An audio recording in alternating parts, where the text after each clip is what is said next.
د افغانستان اسلامي امارت د بهرنیو چارو وزارت مرستیال ویان حافظ احمد تکل وایي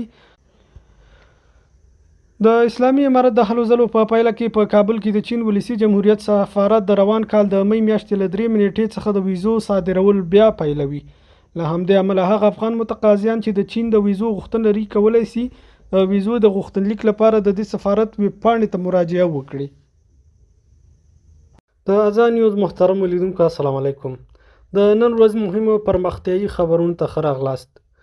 د صنعت او سوداګرۍ وزارت وايي تیر کال یې د 2 میلیونه ډالرو په ارزښت نږدې 9 ټن زعفران د هوا له لارې هند، چین او متحده عربي اماراتو ته صادر شوي چې له هغه ځایه امریکا، ایټالیا، مراکش او نورو اروپایي هیوادونو ته لیږدول شوي دي. د قرغې بند د ساتنې او مراقبت پروژه بشپړه او پرانیستل شوه. د افغانستان اسلامي امارت مرکزی ویان ښاغلي ذبیح الله مجاهد په شانګهای سازمان کې د دفاع وزیرانو په ناسته کې د روسیې د دفاع وزیر د څرګندونو په تړاو د اسلامي امارت رسمي موقف څرګند کړی ده. په دغه اعلامیه کې راغلي د افغانستان اسلامي امارت د روسیې فدراسیون د دفاع وزیر سرګي شایګون هغه څرګندونې ردوي چې ګواکې له افغانستان څخه وسلوالې ډلې د منځنۍ اسیا هیوادونو امنیت ته لوی ګواښ پیښوي. د افغانستان اسلامي امارت نه یوازې دا چې له کلونو جګړې وروسته په افغانستان کې امنیت او ثبات ټینګ کړی، بلکې په سیمه کې هم امنیت او ثبات د خپل اقتصاد محوره بهرني سیاست سره مرستندویه بولي او په هیڅ صورت کې نه غواړي امنیتي ګواښونه موجود وي. د روسیې هیواد مسؤلین باید متوجه وي چې په تیر څه کم 2 کلونو کې نه یوازې دا چې افغانستان څخه د سیمې او نورو هیوادونو امنیت له ګواښ سره نه دی مخ شوی، بلکې د افغانستان اسلامي امارت امنیتي ځواکونه توانیدلي چې په بشپړ قاطعیت سره په افغانستان کې د داعش فتنهګرې ډلې پاتې شونې تصفیه کړي.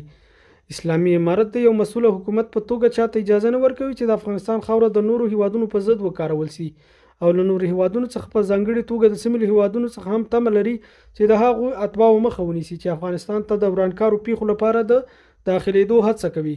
په تاسف سره باید ووایي چې افغانستان کې د ناامنۍ څو وروستۍ پیښې د سیمې د ځینې هیوادونو د اتباعو له لوري ترسره شوي چې دا ستونزه ایجابوي چې دغه حکومتونه خپل مسؤلیت ادا کړي. ښاغلي ذبیح الله مجاهد په دغه اعلامیه کې 2 مهمو پیښو ته اشاره شوې وه.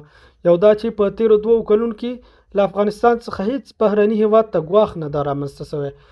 همدا ډول په افغانستان کې د وروستیو شویو بریدونو په اړه پکې راغلي چې دغه بریدونه د بهرنیو هیوادونو اتباعو له لوري شوي دي. په وروستیو کې یو برید چې د افغانستان اسلامي امارت د بلخ ولایت والي په شهادت ورسوه د یو تاجکستاني تبع له لوري ترسره شوی و. دا په داسې حال کې ده چې تاجکستان د روسیې تر نفوذ لاندې ده. د یاسر باسر په نوم نړیوال شرکت له ترکمنستان هیواد څخه د ترانزیت په ډول کندهار سپین بولدک له لارې پاکستان هیواد ته د ګاز صادرات 13 ورځ په رسمي ډول پیل کړل. په دې اړه مراسمو کې ملي سوداګر روزي خان وویل چې مخکې مو د ترکمنستان څخه ګاز د ایران له لارې پاکستان ته صادرول، خو هغه لاره اوږده او لګښت یې ډېر او ستونزې وي، خو اوس د افغانستان له لاره موږ ته لنډه، کم لګښت او خوندي ده. د پرانیستي مراسمو کې د هیواد د سوداګرۍ او پانګونې خونې رئیس محمد یونس مومند پر ګاونډیو هیوادونو غږ وکړ چې د اسلامي امارت له راتګ سره افغانستان امن ده او د ترانزیت لپاره د افغانستان له لارې څخه ګټه واخلي. د حج او اوقاف وزارت په خبري کانفرنس کې ویلي دي چې د افغان حاجیانو لګښت د هر یو حاجي 3940 ډالر راځي. همدا ډول ویلي چې ګاونډیو هیوادونو په پرتله یې د حج لګښتونو کچې ته په کتو سره د هر نفر د حج لګښت دا ډیره ارزانه بیه ده. په دغه کانفرنس کې د حج اوقاف وزیر شیخ الحدیث ډاکټر مولوي نور محمد ثاقب وویل د سعودي عربستان له لوري افغان حاجیانو لپاره سهمیت 10,000 ده چې کوشش کوي له دې څخه نور هم زیاته کړي. له افغان شخصیتونو سره د اړیکو کمیسیون مطبوعاتي مسؤل مولوي احمد الله وثیق وایي له افغان شخصیتونو سره د اړیکو کمیسیون له لارې هیواد ته د راستنېدونکو ته د خوندیتوب کارتونه ورکړي چې پر اساس یادي افغانانو په څیر ژوند کولی شي. هغه کسان چې د تماس کمیسیون له لارې څخه هیواد ته راستانه سي هغوی ته د مسؤلیت کارت ورکول کیږي چې دغه د مسؤلیت کارت ډېر د اعتماد وړ کارت ده د هغې په توسط باندې دی کولی سي لکه نور عادي افغانان په خپل وطن کې خپل کلي او بانډو کې ګرځېدلی سي او هر چېرته سفر کولی سي. دا چې په ځینو رسنیو کې دغه خبره راځي دا هېڅ حقیقت نه لري. د اسلامي امارت له لورې څخه پر دوی ته هېڅ ګواښ او تهدید متوجه نه ده. کوم کارتونه چې دوی ته ورکړل سوي دي د هغه څخه په استفاده باندې دوی کولی سي په ازادانه توګه باندې تګ راتګ وکړي. موږ د دې مثالونه هم لرو. له تماس کمیسیون له لارې څخه یو شمېر لوړپوړي چارواکي هیواد ته راستانه سول او دلته واوسېدل. وروسته د خپلو ځینو معاذیرو په وجه باندې د بعضو ضرورتونو په وجه باندې له هیواد څخه بیرته تللي هم دي او بیرته بیا هم راګرځېدلي دي او همدا سلسله به همدغسې عادي روانې وي. په افغانستان د ټولو افغانانو ګډ کور ده.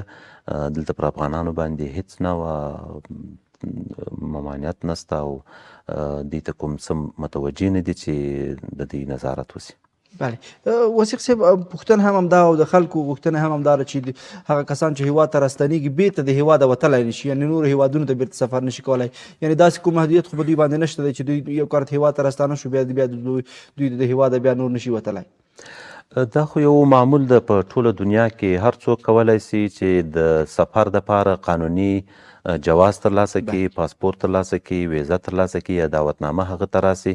د هغه په توسط باندې دی کولی سي له هیواد څخه د باندې ووځي. اوس دستي موږ تاسې په زرګونو افغانان لرو چې له افغانستان څخه د باندې اوسېږي یا د خپلې ګټې وټې دپاره هلته اوسېږي.